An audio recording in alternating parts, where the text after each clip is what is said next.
Welcome to Kimika's Canadian brand guide on how to wax your bikini area using wax strips. Here's how to achieve smooth salon quality results from the comfort of your home.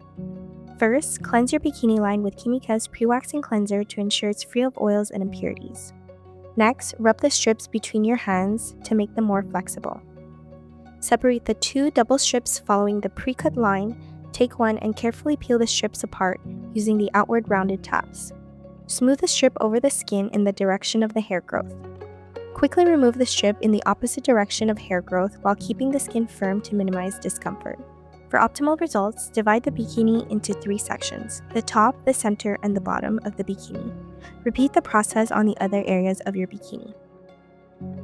To remove any lingering wax residue, apply Kimika's cleaning and conditioning wipes, followed by our soothing post-waxing vitamin E lotion to calm and nourish your skin. Enjoy the professional results right at home. For more tips and products, visit our website and follow us on social media. Happy waxing!